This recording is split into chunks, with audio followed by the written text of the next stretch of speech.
My name is Bob Habersat. I am a high school guitar, music theory, and music production teacher in Oak Lawn, Illinois. And we hosted Illinois' our MEA's Commercial Music Fest at our school this year. It was super fab.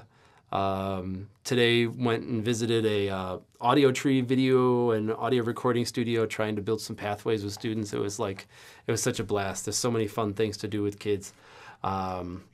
So that's me. I also run Shed the Music, and in my off hours, I like bike riding, and I taught myself how to skateboard last year. So I've been trying to not fall while skateboarding, and I've only sprained my wrist once, which was my left wrist, and as a guitar player, it was a very scary situation. But let's get. There's Eric there. So Eric, why don't you introduce yourself? Yeah, hey, what's up, everybody? It seems like you know a lot of people here, by the way. Bob, do you know everybody here? I know a A lot of few. people I here? know a few. Got some Beat Boot campers. Got some other friends. Okay, awesome. Well, my name's Eric, Eric Howe. I'm over here in Centerville, Virginia. Good to meet you guys. I come to music education from a really different path, right? So I spent about 20 years in music, like professionally in music. Like I took a bet on myself in 2020, literally 20 years ago, 2004. I had a day job in IT, and I quit that to pursue DJing full time. So things worked out really well. At one point, I found myself touring with Madonna, touring the world with Madonna. I did that for about 2 years, and you can imagine what that did for the DJ career. So after that, the DJ career really, really skyrocketed, and I made a really awesome music career, lifetime memories, doing that for a long time. But along the way, it's really interesting. I found myself in this room with my daughter at the time. This is 2015, 9 years ago, and my daughter was 5 years old. She's 14 now, and I would always ask her and her friend, or not, or just ask her if you ever want to make a song, just come knock on my door. I'm in my house right now. It's the same place, right? So one time, my 5 year old daughter comes in with her 8 year old friend, and like, hey, let's make a song. And at the time was like 2015, so Frozen was like the movie, so everybody was into that that song that we've all heard so many times. And I said, well, let's listen to that song. Let's sit down here and let's make a song that sounds like that, because that's what she wanted to make. And um, that experience right there, I have video of it. It's awesome. I have pictures of it. I have video of it. I have the song somewhere on one of my hard drives here that we made in like 20 minutes. We made a song together, and I ended up teaching my daughter and her 8 year old friend for the first time ever. I was teaching a kid how to make music, and I'd been making music for so long. I've been a musician since I was 7. I've been playing piano for 40 something years, but I'd never taught anybody until then. A kid, and I just fell in love with teaching kids in particular. So I started Mixed Major, and that was in 2015. And I've been teaching kids and teenagers ever since. And I did that during the touring. So like that whole life, like it was sort of two things in conjunction with each other. But that's how I come to music education. And when I met Bob, it was really cool because, that at that point, yeah, I had just learned about production through performance. So if you guys, I'm sure a lot of you guys have probably done that curriculum. Raise your hand if you have production. Yeah. So I thought that was really cool. It's a very different approach than, and I told Bob, I was like, this is a very different approach than what I've been teaching my students, right? But I really appreciated his perspective on it, and we sort of kept in touch ever since. Worked on a couple projects, and I think it was a couple years ago. I was like, "Hey, man, let's start working on something together." And then last year, man, we've been working on this for about I think like 10 months. It's about the 10 months there, Bob, It has been something like that. a year ish. It's been about a year. It's been Yeah, about a year. Yeah. yeah, working on this curriculum and bringing our perspectives together, and it's really really exciting. I really feel like all the things that I don't and I wish I knew about the music education space in your world and that world, right? The world that you guys live in every day. Like Bob knows all of that front and back, and I bring a different perspective as well. But like coming together, it really feels like an awesome team. So thank you, and looking forward to sharing this with you guys. Yeah. So Eric is like the nicest and happiest dude, especially on camera. Like when I'm trying to find thumbnails of videos, like for me, I'll go through like a 40-minute video. I don't know why I would have a 40, and like I could find maybe one video where I'm going like, and every other one is like, it's all these like crazy, stupid faces. And like every other frame is Eric genuinely being happy and like exuding this super positive energy. It's like, oh my gosh, what the heck? So when we were thinking about like what would work for like late elementary, middle school, and high school, like, you know, he's like the dude, he's the guru, and he's also like so very animated and present and in the moment, and he just makes you feel happy just like watching him. So I wanted to start off by talking about this. So this is what I call the creative triangle. It's over here. Okay, so this is like the creation triangle, and there's some things over here that, as educator, have given me pause in my process for writing music, and then through working with Eric, and then finding some tools through Soundtrap, there's some new things here that kind of changed the game for me. So the way that this works, well, it goes this way. So you start kind of anywhere. Sometimes you just start creating out of nowhere, and you're like, oh wow, I'm humming a tune that I've never hummed before. So sometimes it could just, you know, start. Sometimes you could be listening to something else, get an idea for it, or something that you've already created, and then that can create inspiration. But a lot of times creation starts with inspiration. And the inspiration can come from, you know, something more manufactured, like I have a gig and I need to get this thing done for this gig. Or it could be a teacher prompt, like, all right, write this song about, you know, how you feel about the summer or something. So inspiration can be manufactured, but inspiration can just hit, you know. But then to go from inspiration to actual creation, there needs to be a tool to do that. And as music educators and as musicians, we have found that our tools are the tactile ones, the ones that we have in our hands, where we can just grab a guitar, go to the piano, have the idea of the sound in your head, and then just be able to get it out as quickly as possible. I find like any hang up in the tool here, or any artificialness in the tool here, is going to keep me from realizing my inspiration, from going to inspiration to creation, without authenticity and intent. And for me and my students, it's all about authenticity and intent. And that's why I made, you know, my first approach to music production was heavily based on, you know, the piano keyboard, and giving them that as the tool to create with intention. If they have the feeling under their fingers, and if they're able to hear the sound, then play the sound. It's what we do on our instruments all the time, and it's been very successful. But there have been some students that have struggled with some of the mechanics of this, and it's an exclusive thing, you know. And if we're talking about democratizing the classroom and making music education open and available for all, like, there are students that physically can't play a piano. There are students that, you know, there are also classes where you might not be able to get a bunch of pianos in the classroom, and there might be student ages where that just doesn't work. So for me, it was always, how do we get to this? What kind of tool can we use to get from inspiration to creation with intent? Through using a couple tools here that I'll show, and Eric will show too, there is definitely a way to do it. And there's a way to do it where you can still be iterative. So iterative creation is really easy on an instrument because you're hearing yourself playing, or you're hearing other people play, and that inspires you to change something, right? That's like a solo. Thinking of a solo is pure iteration creation. It's that creative triangle, and it's just moving. It's like a rotary engine. It's just like this Dorito that's always moving.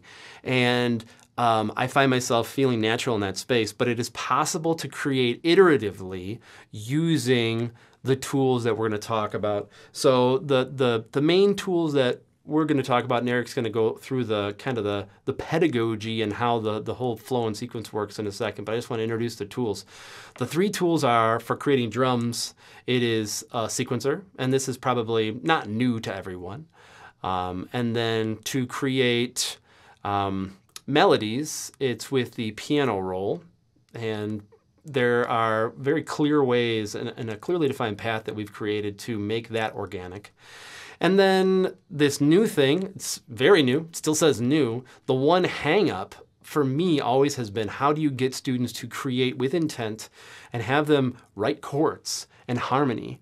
And these new chord triggers that Spotify so graciously released into the world while Eric and I were brainstorming and troubleshooting, how are we going to get to the chords unit and make it easy for students without like penciling in things? Oh my gosh, here we go. It's just right there. All you have to do is use these, or you can use keys here, and it acts like a giant accordion. So it is truly possible to have this creative triangle intact while using non-performance-based production tools. And that allows, for full democratization of the space. You can completely write a song, write a track, knowing what you're writing, like not just, when I say with intent, it's not just like going and making a bunch of shapes and button mashing and just guessing. It is like, oh, I want the sound to sound like this, and then getting it out there. You can do it all with non-performance-based tools. Understanding how to use something like this helps. Like, it doesn't replace being able to play an instrument, but the way it augments it and the way that it allows every student to create is really amazing. Before, and I was talking to one of my colleagues in the commercial music planning committee today when we were at that audio tree. It's, if you think about like a salad dressing, if you like leave salad dressing out for a long time, all the different things separate. And I like to think about the projects that my students create in a music tech class, especially a general music tech class, like low barrier of entry tech class. The level of quality that the products that they make is kind of like the stuff that settles in the different like layers in a salad dressing. And you always have the kids that have done this stuff before, are in band and choir, and like they got that cream and the crisp, and they're watching YouTube videos. They're on their own thing. They got FL Studio at home. It's just magic. It's like you're lucky to have them in the class. Then you have like this big thing of oil, right? And that's like the main chunk of the class. And then you have like the solids at the bottom, and it's like, sometimes you just don't want to listen to those projects. And it's like, oh, is anybody, I'm kind of looking at everybody here. Has anybody, do you know what I'm talking about? Like the stratification of the oils in your classroom, where you have like the good, the bad, and the ugly. What I noticed by going through this course and beta testing with my students is that the good turned great. They also were interested in here, but having the understanding of using the non-performance tools just enhanced performance-based production. The mid sounded good. And the cool thing was that the sludge at the bottom, just like the hard spices and chunky bits, those sounded good. It was crazy. I had no poor sounding projects in the room, and everyone was excited every day. So now that we've talked a little bit about the philosophy behind it all, Eric is going to go through and share about the course sequence of the curriculum. Yeah. Let me go and share my screen just real quick here, and just in case you need to share sound. There we go. You guys should be seeing elements there, right? Yeah. So just to kind of go through, along with the philosophy of what Bob is talking about, right, where we're trying to meet the kids where they're at, right? We're trying to give them a way to express themselves without necessarily having the requirement to be a traditional musician, right? Like I said, I am from traditional music. My favorite thing to do in my free time is play piano after 42 years of playing piano. Like, it's not that, I have nothing against that, but what I really realized in my experience was, why don't we give them a way to express themselves where the ones that don't necessarily have the ability to play an instrument, don't have the rhythm necessarily, or don't have the chops, right? Give them an opportunity, right? Give everybody an opportunity to play, regardless of either their ability or the desire to, right? And the way we approach this, you can kind of see here, is sort of, it's kind of based, this is a collaboration between Bob and myself, but the approach that I brought to this is very similar to what I do already. I've been doing for the last 9 years with my students. Some of them as young as 8. I had a 7-year-old once in one of my programs, but this is, my youngest students now are a little bit older. They're like 10, You know what I mean? But most of the time, my students are in this sort of 10-year-old to 14-year-old range, sometimes younger. But they're able with Ableton Live, with something like this, which is way more complex than something like Soundtrap.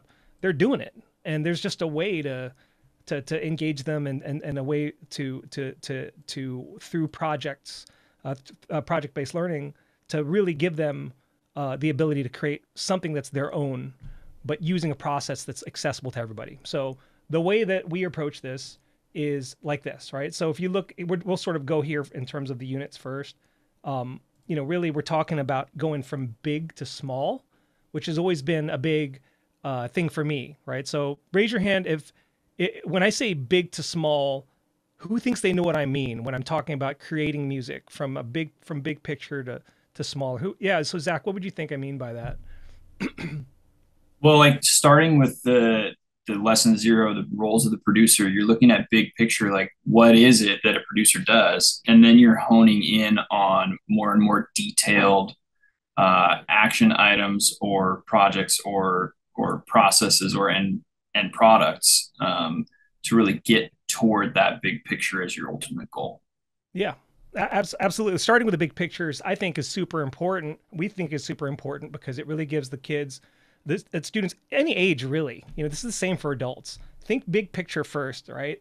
Think about what it is, who it is that you are, and then start thinking about what you want to make from a very big picture perspective, right? So this is where we're talking here about. I won't click on here just yet, but this is where we're talking about. Okay, well, what is the produce? Actually, you want me to go through these chronologically, Bob? We want to stay big picture for now or high level?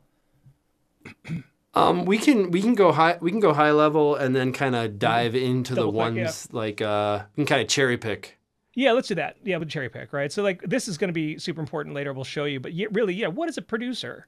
What are the roles of a producer? This gets them in the mindset of what they're about to go throughout the rest of throughout the entire curriculum, and also not just the mindset, but also gives them a tour of how to use the curriculum in the first place. Bob told me that sometimes he runs into issues, and you guys maybe have seen this before, where they might not even necessarily know how to use the curriculum, like how to watch a video and learn from it. How do you do that?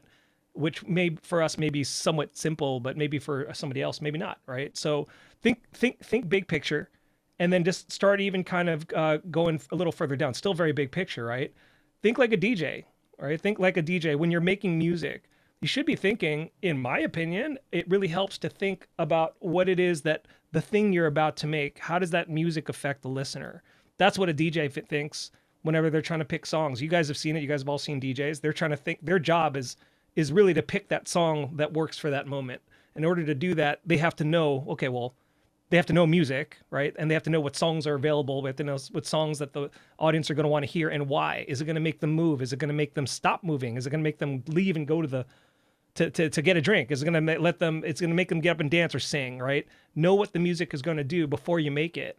And so we have those lessons here on how to think that way. And then now they're sort of identifying audience objective for their music, right? Okay, well then if you know your audience objective, you can sort of start to kind of go down to a little bit smaller picture, but still fairly big picture. What's music made of? 4 main ingredients to music, right? Really, it comes down to drums, melody, chords, and bass, right? These are your 4 main ingredients to music. We sort of talk about music being a very similar to food, right? Like if you know how to make a dish or a delicious dish, you can make good music if you know what the ingredients are. It's like that, right? But then you start combining these ingredients and thinking about the energy, emotion, sounds that you're going to use. These are all high level, right? And they're not even yet at this point making any using any sequence, or I'm sorry, they're not using Soundtrap's sequencer yet to do anything here. They're not making their own beats yet. They're not creating their own melodies, but they are thinking like DJs. They're thinking with intention about what it is they want to make and what ingredients they're going to use and how they're going to put them together and what happens when you put certain ingredients together. Drums and bass sounds way different when it's just drums and bass than drums, bass, and chords. Way different. Something changes. You have emotion brought into the song, right? So knowing what those ingredients do, those combinations do, that is what we're doing here in this first unit, by the end of the first unit, right? But now, by the second unit, now we're talking about creating all the different pieces. You could think of these ingredients, drums, chords, bass, and melody. they're making each of these individual ones, and they're getting direction. You know, what are they? You know, what are drums? What do they do? What does that bring to music? Oh, that's the energy ingredient, right? Well, then how do you create those drums? And what's really cool, the way we have it here, is we have, which you'll see in a little bit later, we have enrichment activities for some of the kids that go faster than others. I remember the first time I was ever teaching a group of children. It was at a private school. They brought me in to teach a semester of music production to a group of 10 kids. It's my first time teaching in front of teaching kids. It's like 10 kids. And I'm like, oh, this is so much like DJing, right? Okay, there's 10 kids in front of me. There's 2 kids over here that get it. They're fine. There's 3 kids over here. They don't get it. They're frustrated. And I got 4 kids over here who really get it, and they're kind of bored, right? So it's like keeping all these people and all the students engaged, and having a way to still have some of them move forward. We have enrichment activities as well for the kids to be able to move forward in almost all of these lessons. But then we go into arrangement. How do you arrange the things that you made, right? But we scaffold this, right? So it's not really going directly into making everything and doing it all at once, right? Which you'll see. Right. And then we go into chords and bass. And like Bob said, I was a little torn at the beginning about the chord feature in Soundtrap. And Bob convinced me, of all things, to like, this is a great idea. And I was completely convinced. But at first I was like, man, do we really want the kids to be clicking a button to create the chords? The way I teach is different, right? But there's different shortcuts in Ableton that allow you to do that more easily, right, than in Soundtrap. But then it makes so much sense. They can create chords with intention. They can understand the difference between the different chord qualities and voicings, and they get those tools here. Even after using those chord buttons to trigger them, they can do inversions, layering. We cover all that in here. And bass, I think hopefully everybody here is on the same page. Chords and bass, they're completely related to each other. Like they're like siblings, right? If whatever this is doing something very related to it. So the bass comes directly after that. And here now they're combining all these elements and creating with intention, right? Melody, turns out this is actually one of the more complex things. You would think it's one note at a time. It's actually, you know, it actually ended up being better. We actually initially started with the melody further up in the sequencing, but then it turns out it's much better to go this way in terms of the flow. They're creating melodies. They learn about counter melodies, main melodies, ostinatos, what makes a good melody. And all through this, right, an arrangement obviously here at the end. And throughout all of this, you know, elements really is the key, all right? It's like, what are the elements of all these things that they're doing? What are the elements of being a good producer? What are the elements of music, of making, of making drums? What are the elements of drums? What are the elements of good drums? What are the elements of good chord progressions and bass lines and melodies, right? They're learning all these things, and they're doing it in a way where it's, where the learning is not all thrown at you all at once. And I'm so happy that Bob's been able to actually test this throughout the past year and see what's actually working with his students. So really, really awesome. And the very bottom here, I'm going to stop now, Bob. Application projects, really awesome what Bob has done here, where he's taken, these are really cool. I don't know if you guys have seen these. He's put some of these out online. You got to check these out. But having these application projects here, really getting them to a place where they can take all of these concepts over here and apply them. Really, really awesome. So that's my quick run through there. Did you want me to double click on anything here, Bob? What do you think? Or anybody else? I could. I was inspired. I could take over for a second, and then we can go back and go over the different. Replace my pin there. Okay. So yeah, like what Eric is saying, we're going through these different. But it's not just showing, right? It's not just showing how the things work. It's getting it in their hands. I always like this: experience it first, get inspired by it, and then kind of go back and tweak things. So when students are learning the different elements and what they do when they're layered together, it's not just in some abstract world. They can play it. Like I gotta turn this down. But I can listen to what it sounds like with just the chords and the melody. Or here's just the chords. What does it sound like when I bring the chords and the bass in together, but I make sure I do it at the end of this loop? Now I'm thinking about arrangement, and it's making sense about how those different elements work together, right? What if I kind of trash this, and then bring in the drums there. You know, that's it's thinking about things tactily, and then, you know, giving them to the students in a bunch of different modalities, so that they're just not understanding it at this surface level, just this like level of recognition, but understanding it at a deep core fundamental level where they're actually able to synthesize the information and then be truly creative with it.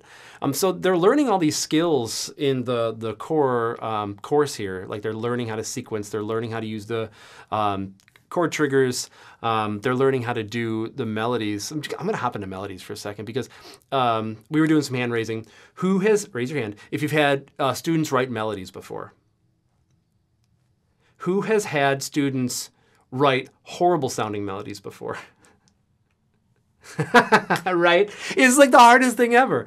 You always have a few that are tunefully minded. But yeah, no, it is hard, right? So the way that we kind of figured out, it's kind of a beautiful thing here. We have them copy a melody first. And they're copying it in, so like here's the melody that they have. And they have to copy this melody into the piano roll of the Soundtrap Studio. And when they're doing it, they're learning how to use the piano roll. And after they can do it well, you know, then the task is alter the melody a little bit to make it your own. And so it's taking like there's a lot of these like little fun like curveballs that we figured out to throw at kind of difficult situations in the pedagogy of songwriting and beat creation and music production. And it's just really cool how the confluence of both of our philosophies have come together, and we're able to come through something like that. So they've learned all these core things. Then they learn how to write melodies in the piano roll. They learn some arranging. And then I love when kids are messy and creative together. Music production class isn't, for me, it's not just sitting at a computer and getting your own stuff done. It is, you know, it's kind of everything. But part of it has to be working together, working on projects together and applying it to the real world.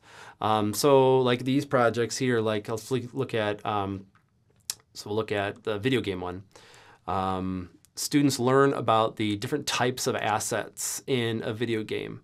So they learn about action assets and timeline assets and how those are triggered using a middleware.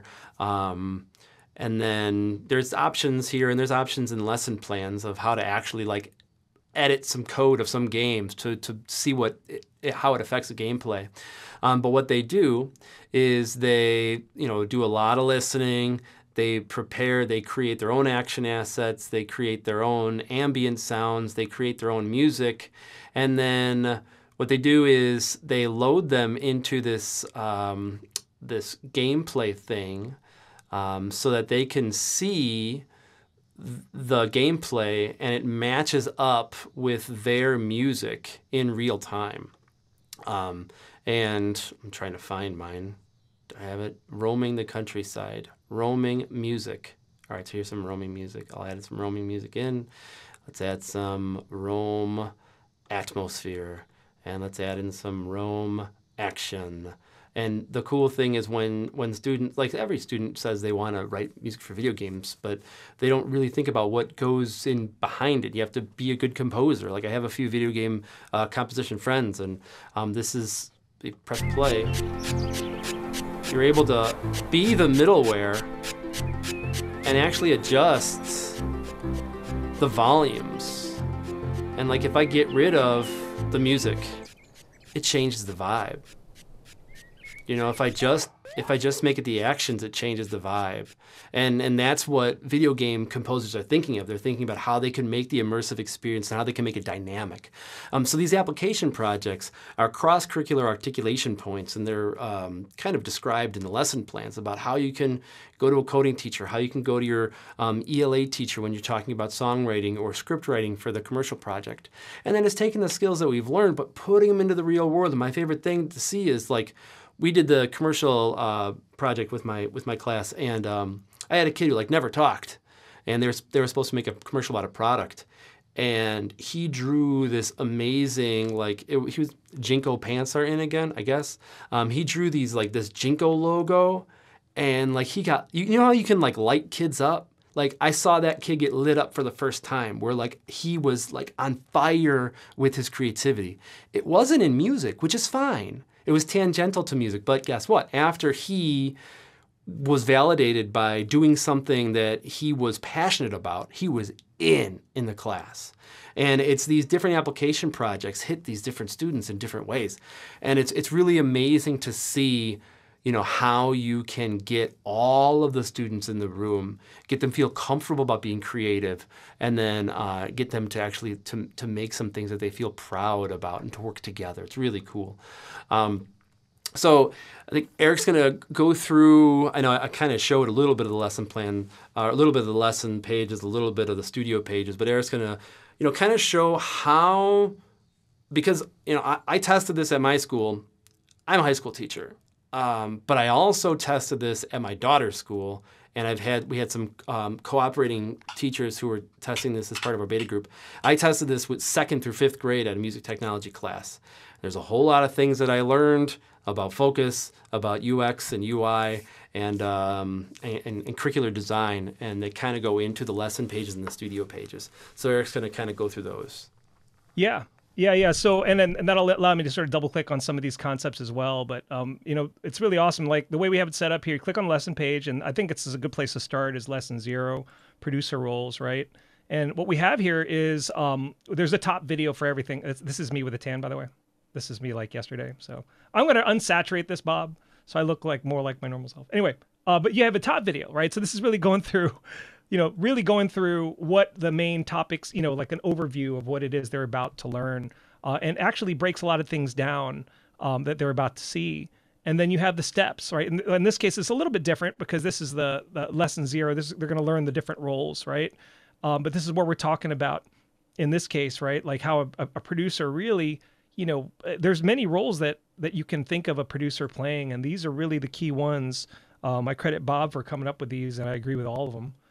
But being a musician, really keeping an open mind, being able to listen to different types of music and take influence from them, listen actively and find the good in all music and be able to be inspired by it, right? And no matter what type of music, being an engineer, being a constant problem solver, right? Because making music is a constant problem-solving activity number 1, right? Because you're constantly designing, you're creating, and you're iterating, right? That triangle that Bob's talking about, that's being an engineer. That's an engineering process. But you're also an engineer, like, how do I fix this when it doesn't work, right? So they'll click here and they'll learn about what they can do to fix common problems that they're going to face in the classroom, most likely, right?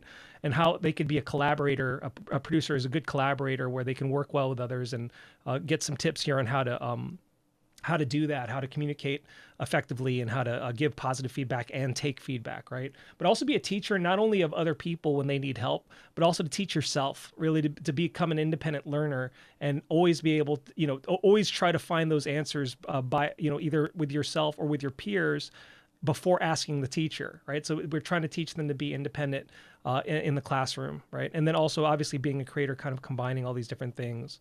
But that's just an overview of lesson 0. But if we go back to some of these other lessons over here, some of these lessons, for example, let's say this one right over here has a top video as well, right? And then you also have the different steps here talking about the different ingredients to music. But then we also have, for example, this is something Bob built, which is the one he just showed you, really awesome, where you can play basically all the different ingredients to music, and you know, also play all these different pieces here. So that's a much better way to do it than the initial way we're thinking of doing it. So that's awesome. But then you also have, in some cases, Kahoots. So did you guys use Kahoots a lot? Anybody use Kahoots a lot? Yeah, and pretty successful, right? They get pretty engaged, right? But yeah, so like this is an example of a Kahoot here, where we should have had everybody join this one. I'll say Bob and Eric, but I'll just show you just a little bit here. But this is something where they can enter here and, you know, and do these quizzes and get a lot more out of this by having it be interactive, right? I'll just show you a little bit of this and we'll go right back. Yeah, we should have a contest here with all like 20, 30 of you. Right. So, oh, this is interesting, Bob. Okay. Well, we need to adjust this because these are not saying the things that they should be saying. But we'll get back to that later. All right. But there you go. But some of these have a Kahoot. But then now we're getting, into some of these other lessons here where there are actual templates, right? So for example, we'll go over which one. Let's go into this one right over here. Can you put it in the chat, Bob? There's one you gave me a link to. I think it was 4.3. So yeah, basically 4.3 is a good one. Yeah, let's go to 4.3, right over here. And this is really awesome. So we get the top video, and then we get the steps. All right. So think of these steps here as really going more in detail and showing you the what, the how, and the why. They're all here, right? This is an overview, big, high level, big picture, but this is more detailed with the what, how, and the why. But then also, when we get into the actual studio, right? Like in this case, we have like 9 steps. I do have to point out as well, these top videos, think of these like YouTube tutorials, but not like the long ones. You know what I mean? Raise your hand. Raise your hand if you caught a student scrubbing through like a 30-second video. Like scrubbing, like it's like, okay, come on, man, 30 seconds, right? So there's a low attention span, low amount of patience. So we want to make sure that the videos themselves are not too long, right? They get all the concept. These are usually around maybe 4 minutes. 5 minutes is kind of long, but these are usually in that range. And this is where you would watch these all as a class, actually. Bob can talk a bit more about how that would work. But then these steps over here, these are maybe, a minute each, maybe 30 seconds. Some of them are short, some are 30 seconds, some are a couple minutes, right? It just depends on what they're learning. But they get these lessons and they get everything that they need in bite-sized chunks that are super easy to digest. This is what I found with the students that I've been teaching for a while, especially with the young ones. They need these bite-sized chunks of lessons to be able to follow step by step. Okay. But then it's like, okay, well, in this particular case, Bob gave me you get the link there? Let's see. Can you put the link somewhere for me to copy? I'm going to enter the studio now. You guys see this right over here. Click on Open Studio. I'm sorry, that's 5.3. Let's go to 4.3. There you Yeah, go. click on Open Studio. Yep. Right over here. Boom. Yeah, and then click on Load Template. Oh, load template. Okay. There you go. But in the case of, for example, in the classroom, they would have the students themselves would actually have to copy and paste a link there, correct? Yeah, so the way it works is if you have Soundtrap EDU, you create an assignment, there's a link you give your students, that's where they paste that link. Right. And there's tutorials on how to do that for students and for teachers. Awesome. And this looks a little different than the template, right? that we have here for 4.3, but it's fine. There is no template for 4.3. For 4.2 that's right. there is. This one they do it from scratch. Yeah, that's right. Yeah. It says so many. Yeah. That's so, yeah, a save as from 3.3. That's correct.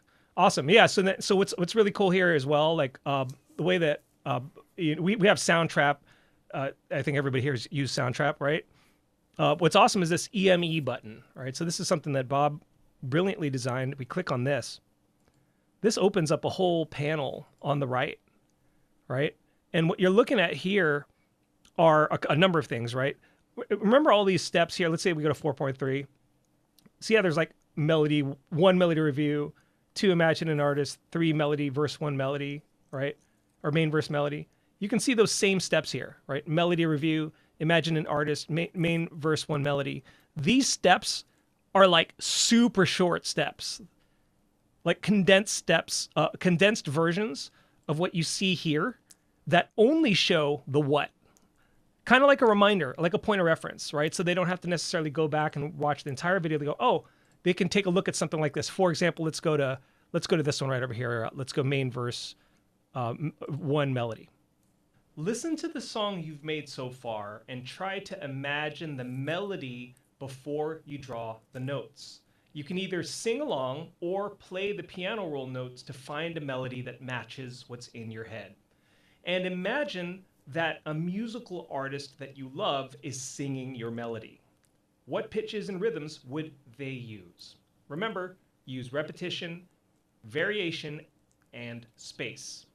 Okay? So they get the what. And if they want the why, they can go back here, right? That's the idea there. And I think this is super, super innovative to have this over here on the right. And what's also cool too is we have a checklist, right? So you want to be able to keep track of all the things that you need click on that, and a checklist comes up where they can say, okay, well, everything that I need to do to finish this project, okay, I've got all my melodies are in key with repetition space. Okay, check, right? Chorus melody is same both times. Copy that over, check, right? And they can do this and keep track. You can close it, right? You can hit escape to close that and then re-show it. And then the checklist reappears with the checks appropriately. And then what's also cool here is the unlock button, right? So for those students that can go further, right? That finish quickly and that need enrichment, you can click on unlock. I think I've got this saved here, but you guys would have the key to unlock for your students. You would decide whether or not the students are able to move on, and then you'd give them that password. Oh, I think I have to copy it. Give it to me again. 88TG. There you go. Success. And then we got and then we have a question we have a question in a second. So when we finish up, we got a question. No worries. I'll just do this one more thing, and then we'll open. And then I'm going to stop. Right. So right over here, if you didn't notice before, it ended at 10, but now 11 is. I guess we have to put a little colon in there, or a little semi, or whatever. I forget what it's called.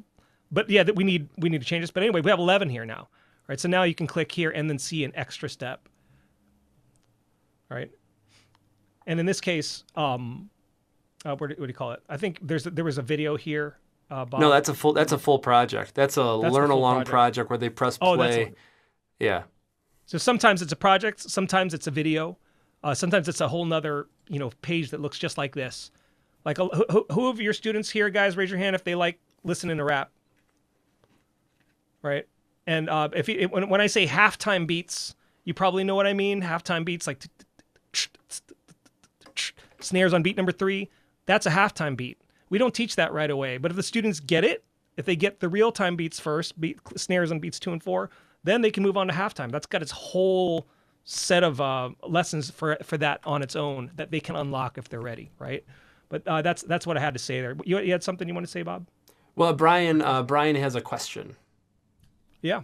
Okay, so quickly, just in doing this, the checklist is so valuable and such a powerful tool. Is that going to be unlocked for us to utilize in creating our own lessons? Or is there a way to do that in Soundtrap?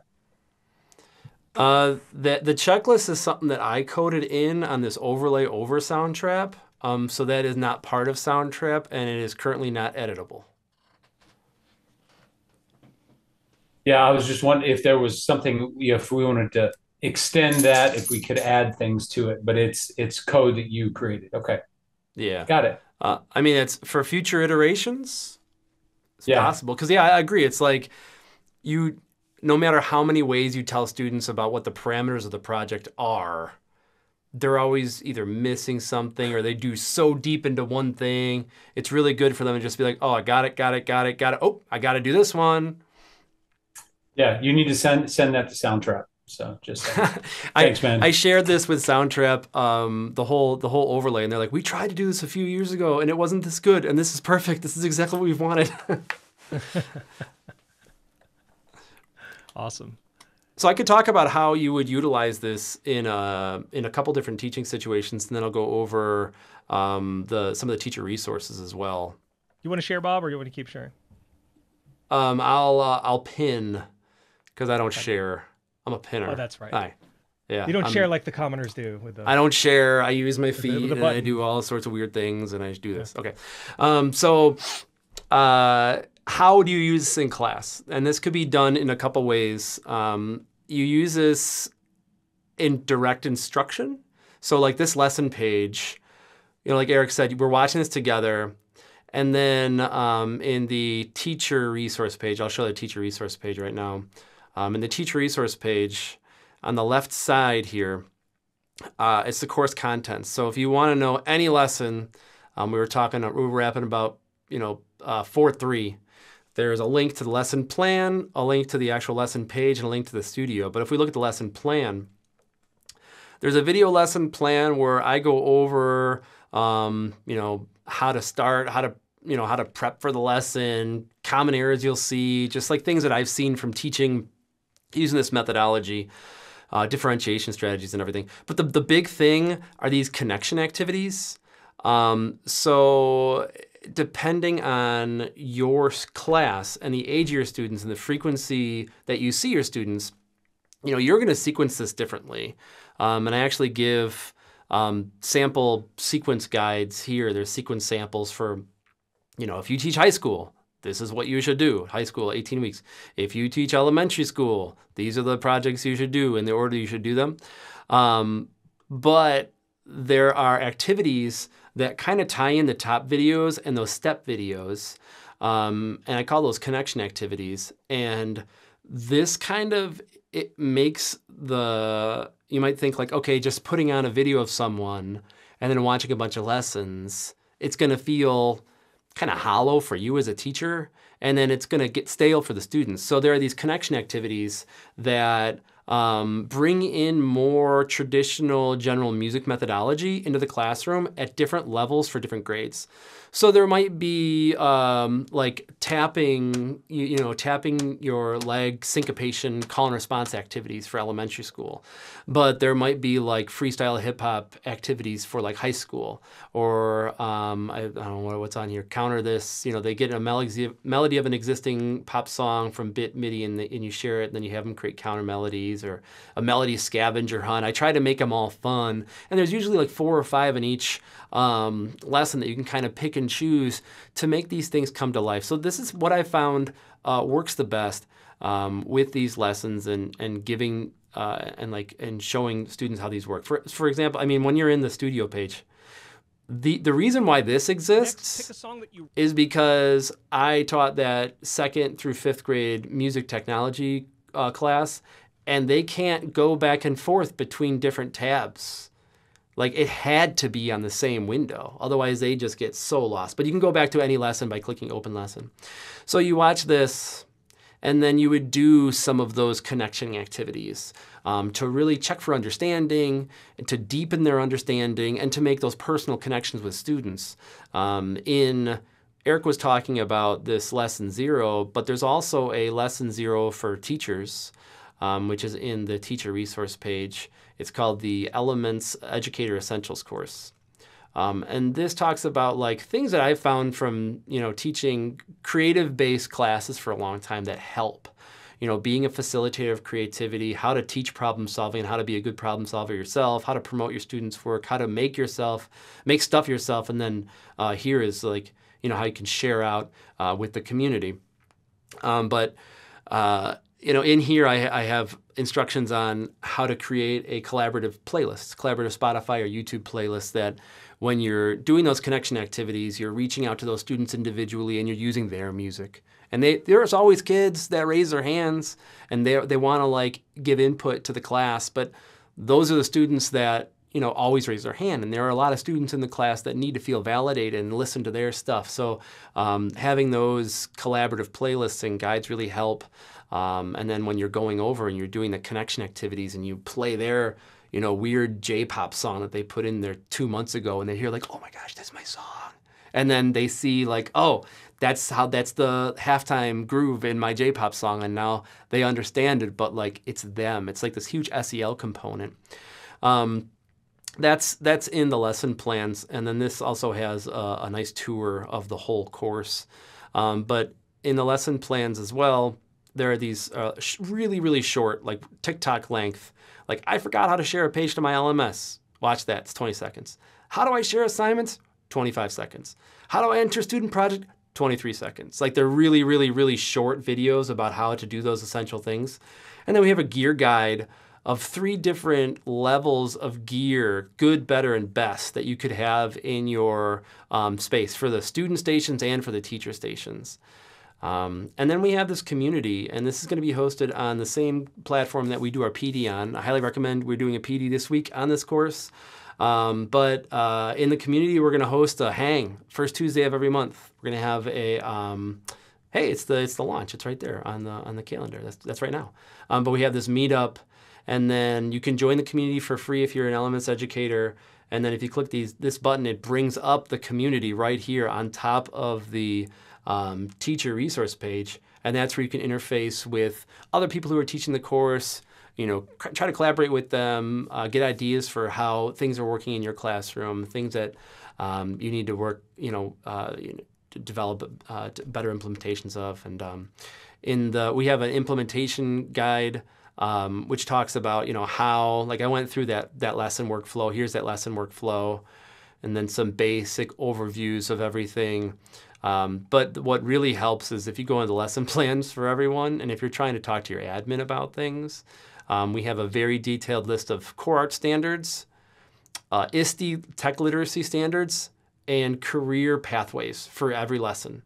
So if you're trying to advocate for your course to try to be added, or if you want to add validity to your course, to your administration, or if you're just doing an observation and you want to get that excellent because you got proficient last time, then you can use some of these.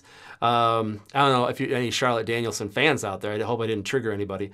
But you can use some of these in the planning and in your artifacts, and then just general notes.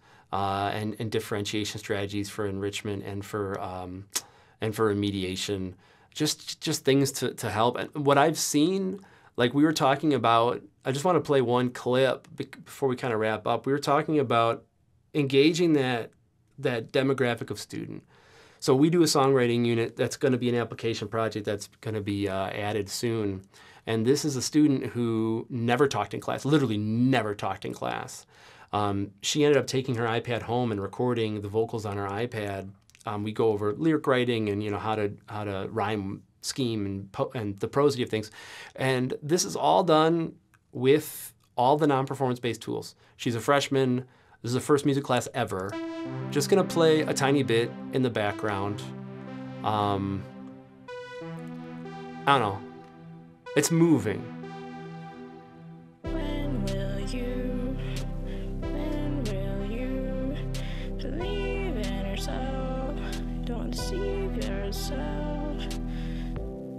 Don't waste time running. I know you be numbing. Look at what you're becoming. You should know that you're stunning. Be yourself. Be yourself.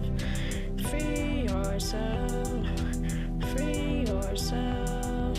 I don't know. It was just so real to me. It's because like she was freely creating the barrier of entry. I have USB mics. We have interfaces. For this one, I was like, everybody's just using their iPads. It's just hold your iPad close to your face.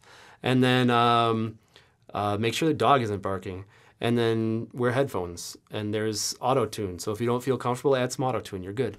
But it's just really cool to see what these kids can create when you thinking you're putting on training wheels, but what you're doing is you're putting on like hoverboard boots and you're letting the kids fly, which is really dope.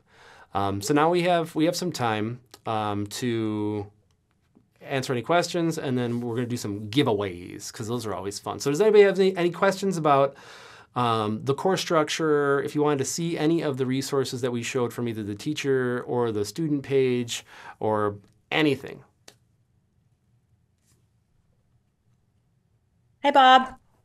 Hey, Kristen. Hey, Caldwell. Kristen from Portland, Oregon.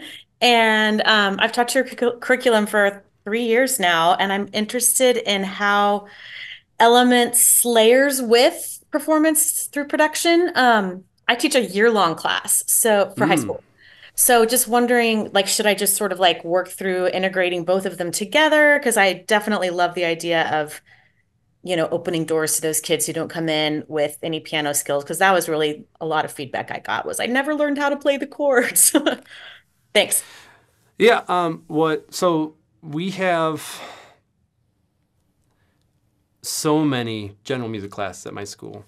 One might argue we have too many general music classes at my school. But we have it built in where there is 3 levels of modern music theory. And in those levels, there's a lot of production, and they're making things, and it's following pretty much the production through performance track. So the students that take music technology at my school are like at the bare minimum. That's like the entry point. So what I've done with them this one semester is they're taking Elements, and then they track into my theory courses. Like the Theory 1 class is pretty much production through performance with some other keys. So if you are doing both, it really helps to have the big picture understanding. about, he will answer this. It really helps having the big picture understanding, and then you know where you want to get to. And you also understand the limitations. Like my students were asking, like, when can I want to be able to write melodies here. Like the chords are there, but I want to play chords here. Like unlocking those things gets their curiosity going, and it also builds that intrinsic motivation. And then I would put in, okay, now we got to learn how to play with a click. But they see where it's going to go, So I would definitely recommend, like, we're going to do elements in my middle school, and it's going to articulate into the high school. Someone said something about purchase. So if you go to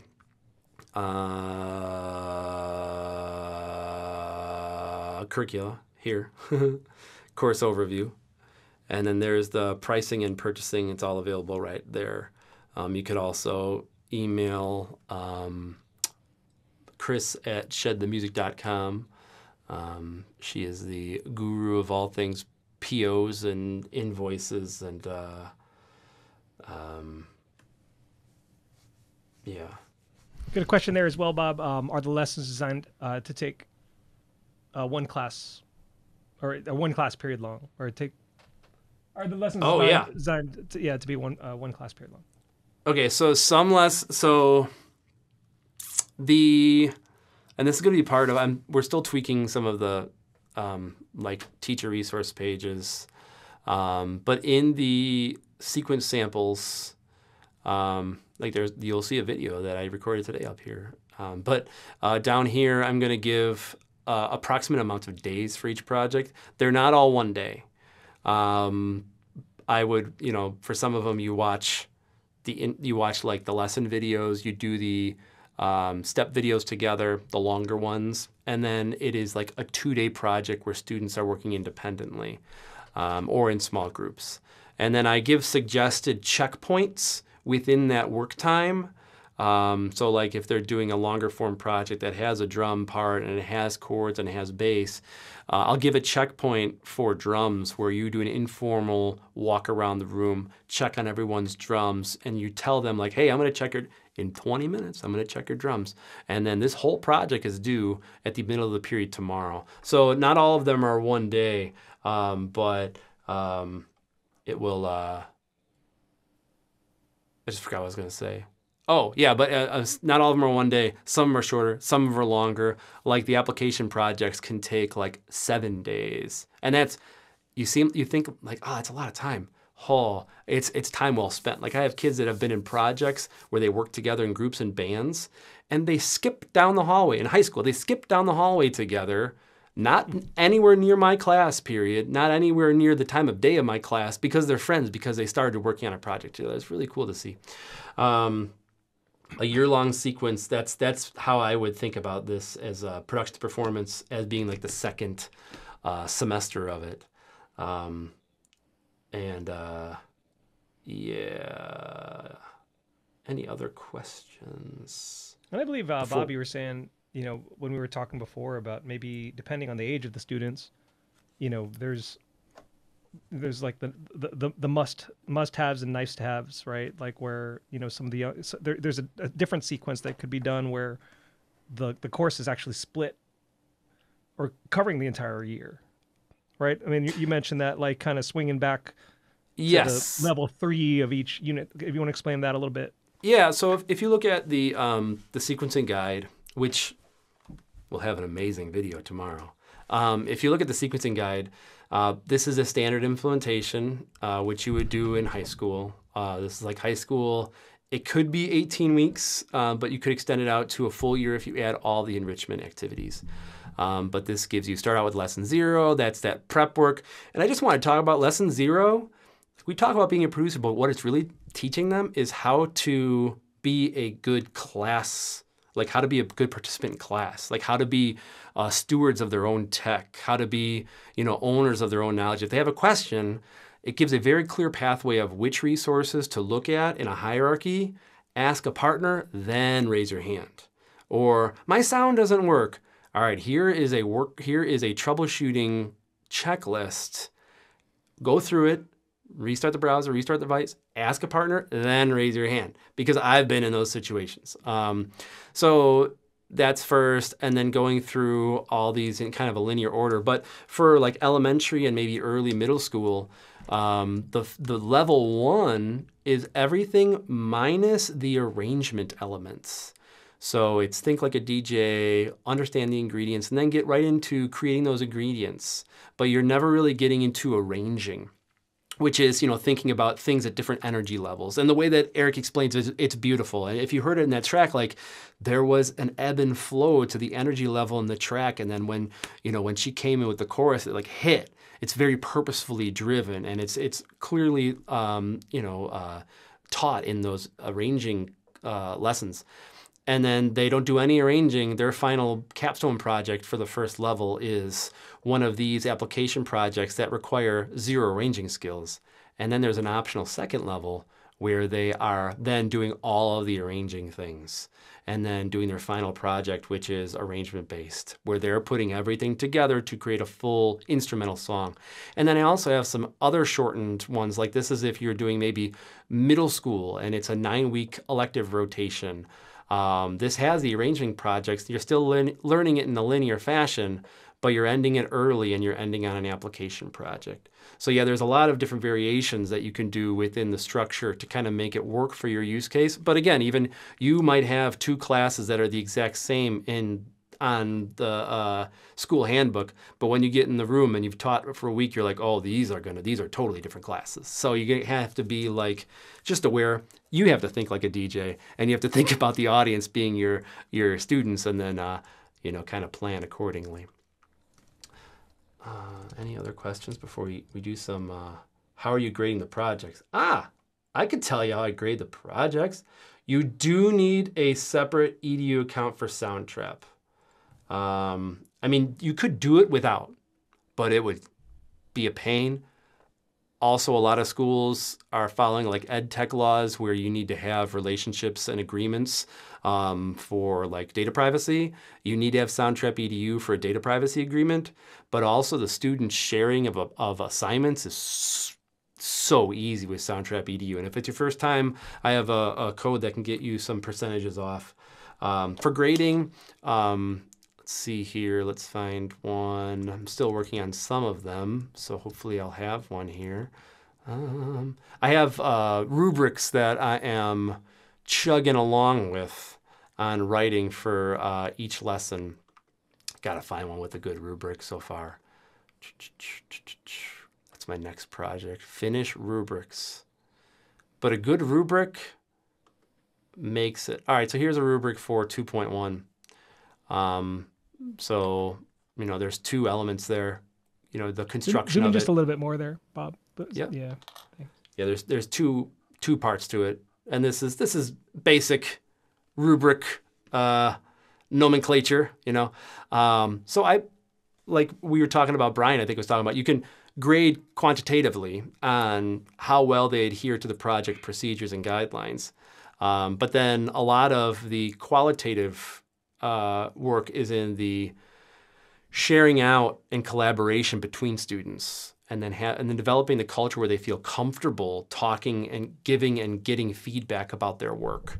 So this will get them, like, they have all the checkpoints. They get 8 on this project. But then, like, what makes it from good to great is building that intrinsic motivation and also creating that culture. And a lot of the culture creating stuff is in that Essential Elements Educator course that's out there. Okay. Can these be integrated into, Brian's asking, can these be integrated into LMSs or just share links to the assignments? And Yoon Soo says, oh, Canvas yeah. integration would be great.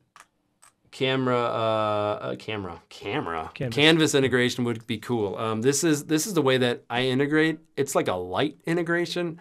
And I have the videos on how to do that here.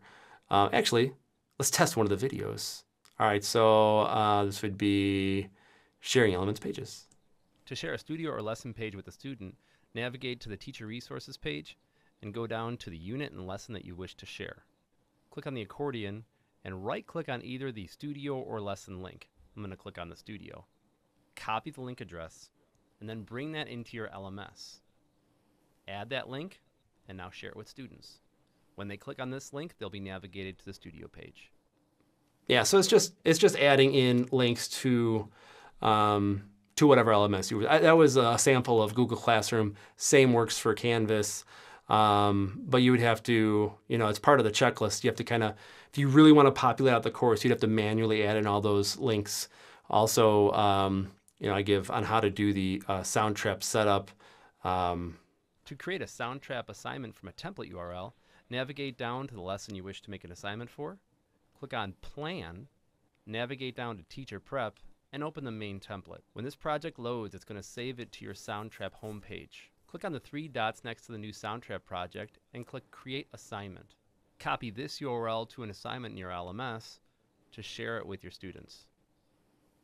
I apologize for all the letters in that last sentence. Copy that URL into your LMS to share it. Okay. But yeah, so that's the methodology. And then students copy that from their LMS, bring it into that studio bar, and then they're opening their project from their account with the little cool button that allows them to see all the videos and stuff. Michael says he's tried PTP. Yeah, PTP with a summer school class. I could imagine. What course there, Michael? That's the production to performance.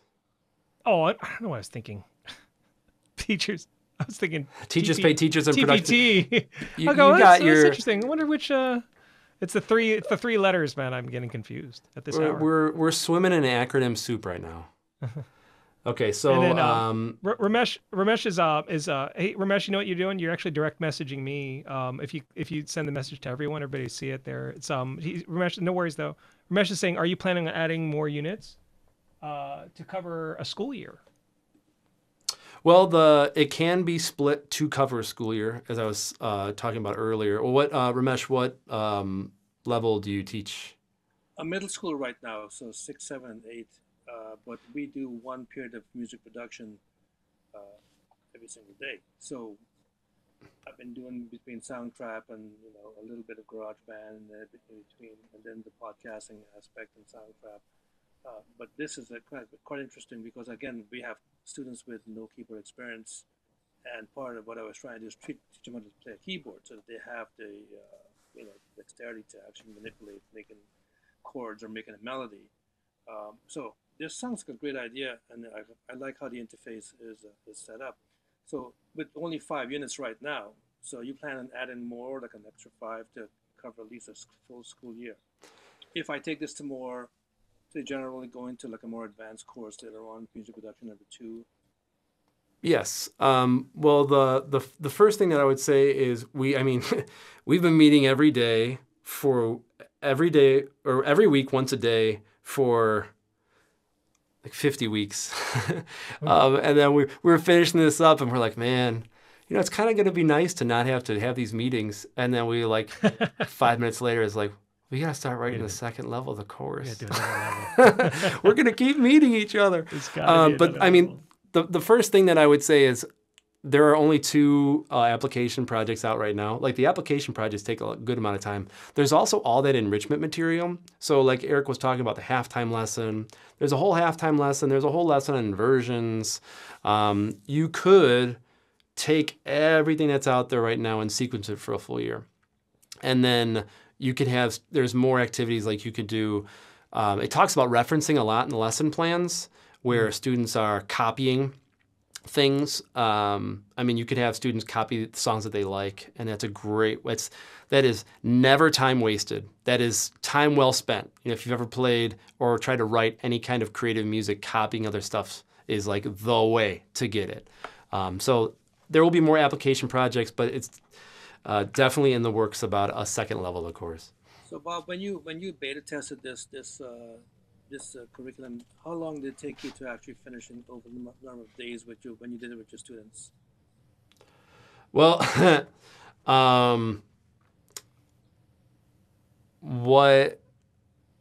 we were also testing things while I was administering it. I see. Okay.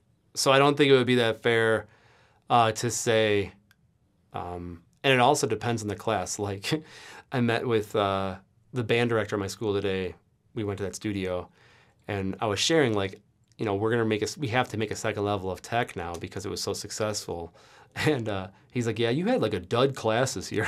So like that class might have not been emblematic of a normal high school class.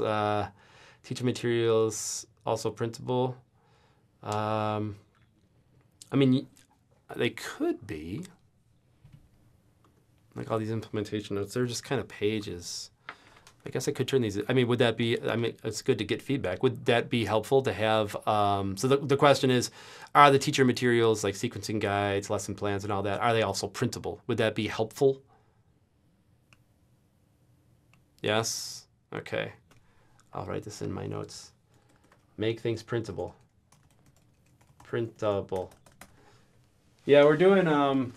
If you're not hip to DJ Hoppa's DJ curriculum, one of the coolest things about it is there's a book. It's like I gave my kids a book and they're like, "Whoa, What is this? What is that? how? What?" But yeah, the IRL tangibles are. Yeah, we actually started our collaboration working on a remix lesson. Yeah. So I think a remix lesson would be It's a really completely good done too. addition. And we're like, I don't think we, like it's completely done. I should probably, nobody's seen it. Yeah, it'd be Like, great. We literally, can release it. That was the first one. See, I didn't count that in the year. So yeah, it's been a year. Yeah, if I Yeah. count that. Hey, All can I right, say so I something real have- quick for Yeah. Ramesh as well, and for anybody really? When you're thinking about, trying to sequence for a year or trying to stretch out what we have, maybe, I personally am of the mindset that, and I've seen this with my own students, especially, with kids, and teens, they just want to make what they want to make when it comes down to it, right? They want to make stuff that sounds like the stuff they listen to, and they will not get it on their first try or their second try or their third try or their fourth. It takes a while to get good enough where you can literally make something that sounds like something that's on the radio, that sounds like what they listen to, right? So I've always been a proponent. If they want to do an original track next, or if they want to, if I have a curriculum for this is separate from our project, right? But with my curriculum, I allow them, okay, they just want to work on if they want to work on a technical project, they can. If they want to work on another original, they want to just make beats. They have a lot of that choice.